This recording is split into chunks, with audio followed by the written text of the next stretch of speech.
Cairo, Seattle.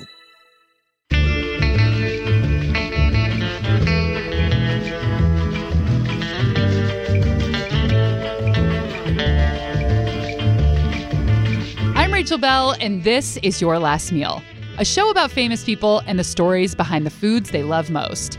Today on the program, the last meal of Gail Simmons, Top Chef judge, Food and Wine magazine editor, and author of the new cookbook, Bringing It Home. Gail has a charmed life. She gets to travel the world eating and critiquing delicious food. Is it as dreamy a job as it seems for everybody watching because you get to eat delicious food from some of the best chefs in the country? Yes, I would say it is. And we'll learn the history of Bonoffee Pie. Have you heard of this pie? I've never heard of this Producer pie. Aaron, I haven't either. It is allegedly a famous British dessert served in every pub in the country. And before talking to Gail about it, I'd never heard of it, which is definitely a sign that I need to be watching way more Great British Bake Off. Have you ever seen that show? Oh my God. I love that show. I love their accents, and I love how they call things bakes, and I love how no one wins any money, so everybody's really nice. But I divulge. Is that what the word means? No. Wait, what? But I not divulge. Digress. Cut all that out. But we digress. First, we're going to dive into the main event with Gail Simmons. So let's talk about your last meal. Sure. What would your last meal be? So many choices. I know, it's so hard. Well, I guess if it's my last meal, it doesn't have to be healthy. There doesn't need to be vegetables involved. No. So I can just go crazy. And I like to think that the first course would be my favorite pasta because I could just jump in a bowl of pasta anytime, anywhere. Go swimming? Yes. Yes. What kind of pasta are you jumping into? It would have to be like a sea urchin pasta with chilies and lemon. Because that to me is like the ultimate decadence, creamy, delicious, and I love sea urchin. So what kind of pasta? What shape? It'd probably be a long pasta, like a spaghetti or a spaghettini maybe. And I like to slurp my noodles. Me too. I lived in Japan for a year, and I was like heaven. Like, I can slurp here, and it's make polite as much noise. to slurp. Yes, exactly. That's so great. I love that. So that'd be my first course. Second course, maybe some sort of, grilled chop, maybe like a tomahawk chop or a porterhouse, some delicious side of beef I can go all carnivore on with mashed potatoes. Isn't it funny? Everybody just wants like these weird carnal comfort foods. Yeah. I love potatoes. Or I actually might even make the potatoes that are in my book because I'm so obsessed with them. They're salt and vinegar smashed potatoes. So they're still sort of in their potato shape, but I smash them with the palm of my hand. With the skin on. Exactly. I like that. It's a play on the chips. Exactly, because they're my favorite chip in the world. And then I baste them with butter and malt vinegar. So I would eat those with my steak. I might have a vegetable because I actually like vegetables, but I'd probably have fried Brussels sprouts or something like that. And then for dessert, I would definitely do my Bonoffee pie, my chocolate Bonoffee pie, which you were looking at before. Yeah, and what is that pie? What is that name? Bonoffee pie is a British dessert. It is a banana, cream, and dulce de leche pie. And it's sort of pretty common in England. That's where I first saw it, and I thought the name was so amazing, Bonoffee pie. I mean, it just sounds fun, right? Is there coffee in it? There's not. Okay, I assumed that it was, like a, what is that called? Banana coffee, like a mashup. Yeah. It's not. Traditionally, it's made with a pie crust, and then you spread dulce de leche all over the bottom. You layer it with raw banana slices, a pile of whipped cream, and then, garnish it with whatever you please, chocolate shavings or something. My twist is a little bit different. I use a chocolate wafer crust. So it's a really dark chocolatey crust. And then on it, I put that beautiful dulce de leche, which is, cooked, caramelized, condensed milk. I layer it with the bananas and the mountain of whipped cream, and then I shave chocolate shavings on top as well as crushed roasted peanuts. So it's crunchy and it's creamy and it's decadent. It looks insane. I mean, it just looks like I want to go swimming in this pie. Yes. If you're in England, where would you get a Bonoffee pie? Is this like a diner food? Or is this something people make at home? I've seen it on menus. Yes, like I've seen it on menus, on dessert menus in, all different sort of levels of restaurants. Mm-hmm. I'd have to do the research on where it actually really came from. Because dulce de leche is, traditionally Latin American, like Argentinian. And so It's interesting. I don't really know Well, lucky how for it came to you. be British. That's what I do on this show is I look into the history of the foods that you choose. So this is what we're going to focus on. Perfect. And then you will learn the history when you listen to the episode. I can't wait. I will solve this mystery for you because, Awesome. the name doesn't sound British. Yeah, get to the bottom of it for me, Rachel. I will. I did get to the bottom of the Bonoffee Pie mystery. I managed to track down the pie's co-creator, which is always thrilling when you can find these people. His name is Ian Dowding, and he started making Bonoffee Pie in 1972 at a very popular restaurant called The Hungry Monk. The Hungry Monk was located in the East Sussex region of England in a small village called Jevington. The restaurant was in an old 16th century building that had formerly been inhabited by monks, which is why they called it the Hungry Monk. So Ian was the head chef, and he collaborated on Bonoffee Pie with the Hungry Monk's owner, whose name is Nigel Mackenzie. Nigel has since passed away, and the restaurant closed in 2012, but Bonoffee Pie continues to be one of the most popular desserts in England. Ian was shocked that I had never heard of it before because he hears from fans from around the world. For all of the Americans who don't know, what is Bonoffee Pie? Okay, Bonoffee Pie is a sweet pastry tart case filled with a soft toffee, which is topped with bananas and then topped with coffee-flavoured whipped cream. Bonoffee is a portmanteau, which is one of my favorite words. Bonoffee is the combination of the words banana, toffee, and coffee. And if you Google it, you will see it spelled Banoffee. Most of the time. But that is not the pie's original spelling. When we actually created or invented the name, we thought it was a bit of a cheesy thing to do just by, taking the syllables and putting them together. So we stuck an I on the end to disguise the fact we might have done that, to give it a sort of an Italian sound, that we thought it would make it sound a bit more highfalutin than that. And so we always spelt it with an I.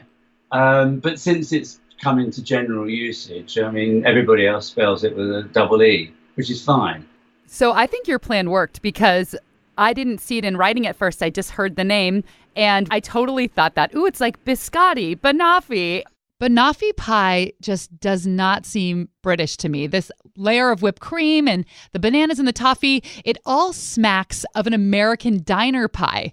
So much so that I can practically see the spinning pie case and the waitresses in their blue and white uniforms.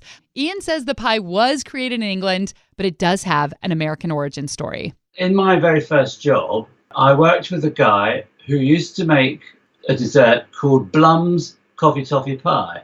Now, this guy had worked in America, and of course there was a restaurant in Hollywood called Blum's. The thing was, he used to make it with the pastry at the base and the toffee and coffee cream, and it was very difficult to get the toffee right, because as you know, boiling sugar is full of problems, and if you boil it too long, it goes as hard as rock, and if you don't boil it long enough, it stays liquid. And this guy I worked with always had a lot of difficulty with this dessert. And then my sister told me that if you take cans of condensed milk and boil them unopened for 3 hours in boiling water, it will make this delicious soft toffee. So I resurrected Blum's Coffee Toffee Pie and started putting it on the menu. Well, the guy I was working for at the time, we thought it was rather good, but he thought it needed something else. We came up with this layer of bananas, by which time, of course, couldn't go on calling it Coffee Toffee Pie, and we couldn't call it Coffee Toffee Banana Pie because that was getting a little bit too wordy. And it was the owner of the restaurant who came up with the word Bonoffee. So if you think about it, it's not that original, because all we've done is taken an already known dessert and given it our own twist. But if it wasn't for that name, we wouldn't have known it was our idea that was going around the world, which is what it did. I'm reading online that it was Margaret Thatcher's favorite food to cook. I doubt whether she cooked it herself. But we heard stories that it was a favourite at number 10 and given at official dinners, and it's also a favourite of the royal family.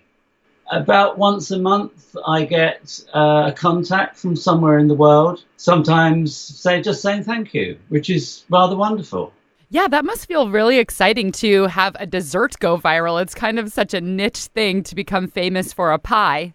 Yeah, I know. And I mean, if you tried to do it, it wouldn't happen. It's just complete serendipity. So can you describe to me where you would find it? Is this something that is in a lot of bakeries? Is it in restaurants? Is it something people mostly make at home? Is there a holiday that you serve it on? Is it like a birthday thing? When do you see the Bonoffee Pie? You see it on nearly every pub menu in this country. It's almost universal. You see supermarkets have their own versions of it, deep frozen ones, which are usually disgusting. You see lots of products called Bonoffee. I mean, I once trawled the internet to find all the things that were given the name Bonoffee, and you'd be surprised at what you can find. I mean, there's tennis shoes, Bonoffee. There was eye makeup. There was wallpaper, even anything you can think of was with the name Bonoffee. I think people like the name. I think as well. It's not a thing you serve on a holiday or a birthday, but it's just. It's that combination of things: bananas, toffee, and coffee. It's like bacon and eggs, strawberries and cream. It's just something that just goes together. It's greater than the sum of its parts, if you like. Ian is not raking in the dough, no pun intended, actually, which is surprising. I usually intend for those puns to happen. Ian is not raking in the dough on this pie. He and Nigel did not have a patent on Bonoffee Pie, so the name and the flavors can be used by anyone. Haagen-Dazs created an ice cream flavor based on Bonoffee Pie, and Nestle has printed the recipe on cans of condensed milk sold in the UK. But it doesn't seem like Seattle is taking advantage. I have never seen Bonoffee Pie, and I've been Googling around for it because I want to try it. It looks incredible, but I cannot find anyone locally making it. So I guess I'm going to have to take on the challenge myself. We are going to take a break, but when we return, Gail shares some behind-the-scenes secrets from Top Chef. There's a lot of footage and a lot of prep that you don't see. Our days are about 14 hours long every day or more. We'll be right back.